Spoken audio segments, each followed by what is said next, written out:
Uang saat ini bergeser fungsinya. Dulu sebelum tahun 1900, uang itu belum menjadi uang, menjadi raja seperti sekarang. Uang masih hanya pelancar transaksi, uang hanya alat bayar. Bahkan dari sejak dulu kala, dari zaman masih barter hingga sebelum zaman Keynesian, masih zamannya ekonom Adam Smith, paling ujungnya, uang atau money is just for greasing the transaction. Kita tahu barter memiliki kelemahan, yaitu menghitung nilai selisih dari kebutuhan barang sehingga akhirnya uang tercipta. Uang masih logam di awalnya dan hanya untuk pelumas transaksi, hanya untuk pelancar transaksi. Bergesernya uang menjadi kertas atau fiat terjadi distorsi atau pergeseran karena banyak timbul kecurangan. Kalau fisik logam sulit dipecah-pecah untuk bilangan kecil, maka kertas lebih mudah dan tersering kertasnya dicetak lebih banyak, dan inilah asal muasal inflasi. Kertas berharga tidak berhenti di uang berbasis logam mulia tentunya. Dunia mengenal saham, kepemilikan atas aset lain bukan logam mulia, tetapi perusahaan aktif atau perusahaan sehat. Untuk menerbitkan sebuah nilai ini rumit karena harus ada valuasi dan lain sebagainya yang sesungguhnya semua itu abstrak, tak jelas banget kebenarannya. Namun harus dipastikan demi terciptanya nilai pada kertas tadi. Printing saham sebenarnya printing money juga. Di tahun 1929 semua memuncak, dunia depresi, resesi parah. Uang kertas dan saham tidak terkendali cetakannya dan nilainya. Lebih ke emotional value, nilai emosional bukan nilai real lagi. Atau nilai sebenarnya yang ada sisi produksinya. Maka meledaklah Great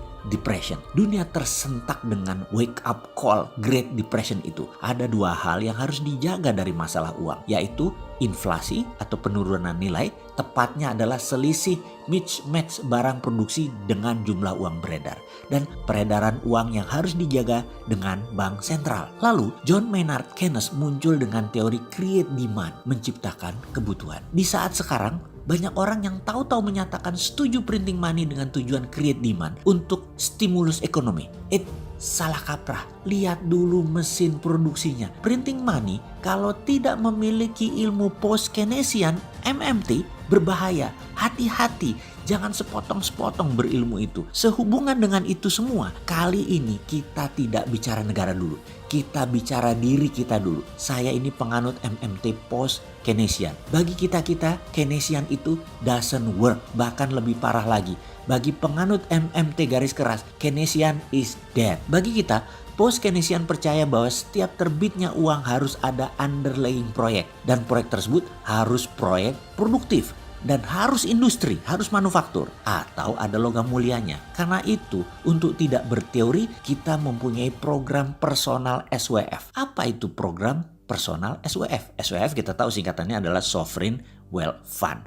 Hanya ini bukan sovereign negara, tapi personal wealth fund. Sekali lagi, kita masuk ke topiknya. Apa itu program personal SWF? Dinaran adalah aplikasi yang terkoneksi dengan sistem gerbang pembayaran nasional. Di mana kalau Anda membuka akun di Dinaran, setiap rupiah Anda ada emas senilai uang Anda. Karena memang setiap rupiah yang Anda masukkan adalah membeli emas. Kemudian setiap Anda mentransaksikan di semua toko, di merchant, menarik tunai di semua ATM. Artinya Anda menjual emas. Setiap hari emas Anda dihitung sesuai dengan naik turunnya harga emas dunia atau harga LBMA atau harga Antam. Bersama Dinaran, rupiah Anda memiliki underlying emas. Dinaran adalah sesederhana ATM yang terkoneksi dengan sistem pembayaran nasional. Plus rupiah Anda sekarang ada emas setara nilainya. Penarikan dana hanya bisa melalui ATM dan statusnya adalah menjual emas. Dinaran adalah